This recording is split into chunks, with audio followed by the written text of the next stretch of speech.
Hello and welcome to the Western Kentucky University Transfer Center tutorials. My name is Beth Pathalski and I'm going to walk you through using TES if you are a first contact person for your department.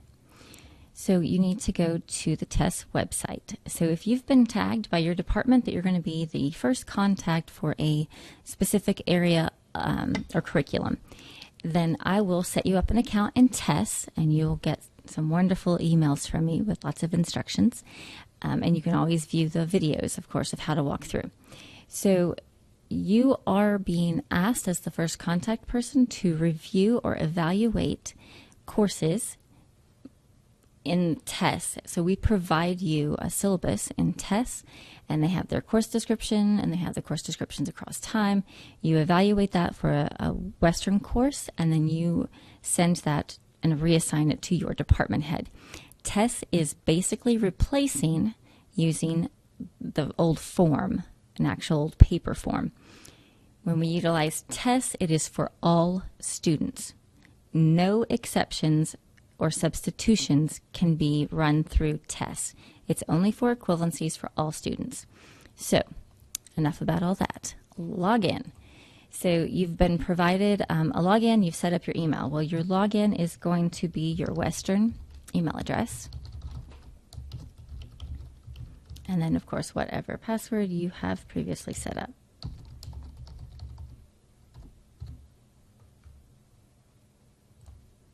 So when you log in, the main menu up top, you want to go to Track My Evaluations. So for you, you are going to see everything assigned to you as a first contact person. So let's say you have been, I've created something and sent it to you, and let's say it's more head state. So when you pull it up, it is not going to have the actual proposed course. You have to add that. So you see that More Heads course has your course description. It's 3 units. It gives you some basic information. And then you see support files right here. This PDF is going to be a syllabus or other support documentation that we've been provided by the student, or if we've reached out to the school ourselves, whatever they've provided us. You open that, depending on the viewer or the browser, I should say, that you are using. It may prompt you to download the PDFs. I typically suggest that you want to just view them. Otherwise, you're going to end up downloading lots of PDFs that you don't necessarily need after the fact. So if you change your setting to just view, it should just pull up for you in Adobe Reader. Review the syllabus, and then you want to actually choose your Western course. So to choose the actual Western equivalency, you're going to go to Select an Action,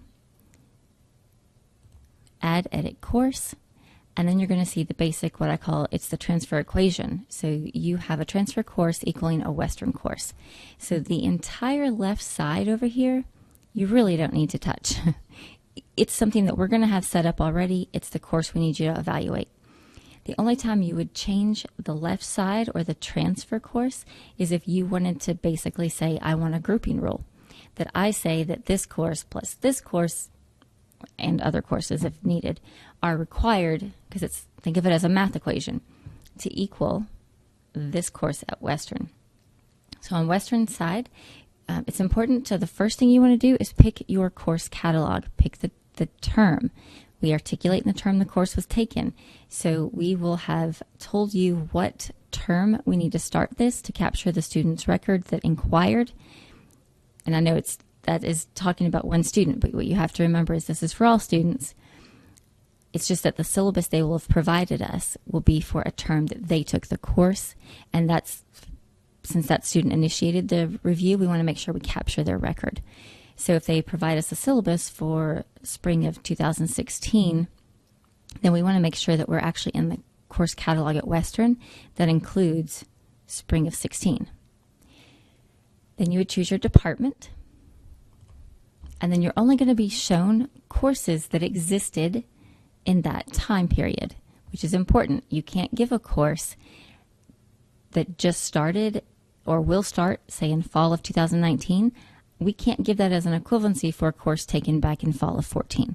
So that's why I always say it's important, choose your course catalog or data set first, then choose your subject, then find your course.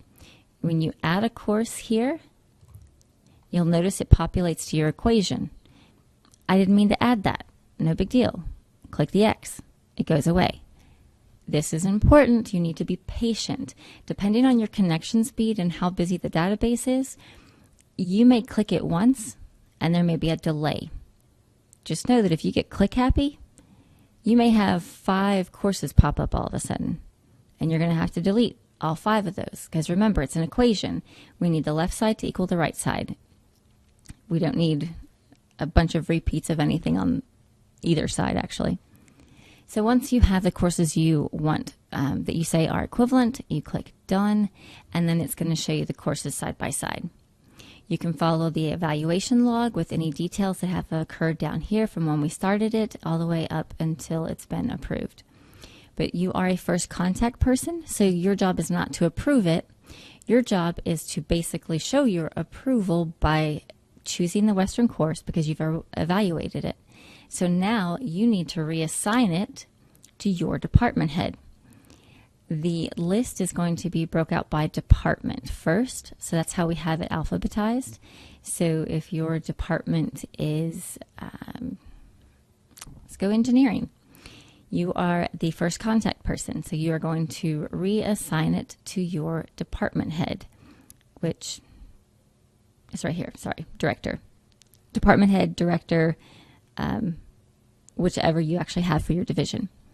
So you would click on the person you need to reassign it to, your department head or director, and then you can type any notes that are important here. If you found an equivalency and it was easy, straightforward, you literally can say, I approve, and the course you approve. If you say that it's not equivalent to something, you need to say why it's not equivalent, because students ask us that. Advisors ask us that. So we want to know why it's not equivalent, and your department head will want to know why your evaluation says it's not equivalent.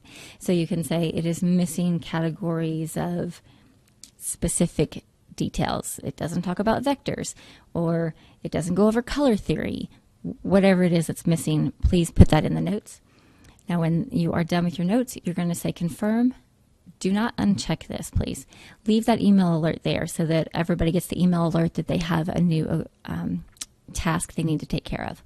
So then when you click confirm, it'll actually reassign that to your department head, in this case, director. Then you can go back to your queue, and then that course will actually be gone out of your list when you actually send it on. Since I didn't technically reassign that one, it's still showing in mine. And then you just click your next school, pick the next course, and go on about evaluating all of the ones that are in your box. If you hop in here and your assigned to me box is empty, good for you. I am very proud of you. You've cleared out your box.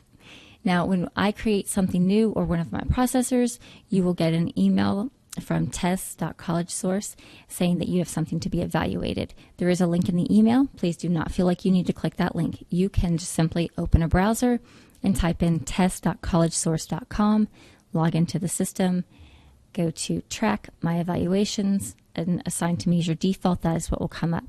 You can always, if you want to see everything you have, click search. Don't choose anything here, hit search. You're going to get the entire list of everything you need to review. Say you want to work on the oldest first, which is how I approach mine. I would click on the last action date, and then I see the list from oldest to newest. If I click it again, it's going to flip and be newest to oldest.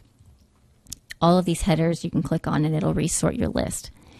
I tend to just do things by the action dates. And that's it. So once you've chosen your equivalency, you've reassigned it to your department head, that is all that you have to do. If you have questions such as you don't have enough information in the syllabus on one of these, let me pick one out. In the select an action box, I would request that you say need more information. When you do that, this comes up and you need to tell me exactly what you need, and we will try and get that information for you. We typically, the syllabus that's attached, for the most part, we're just going to email that professor. You are obviously free to email that professor also and ask for the information that you need. When you hit confirm, it's going to basically send that back to the person that created it, either myself or one of my 2 processors, and then we'll try and get that information for you.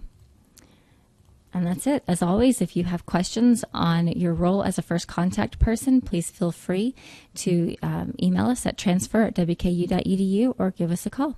Thank you for your time.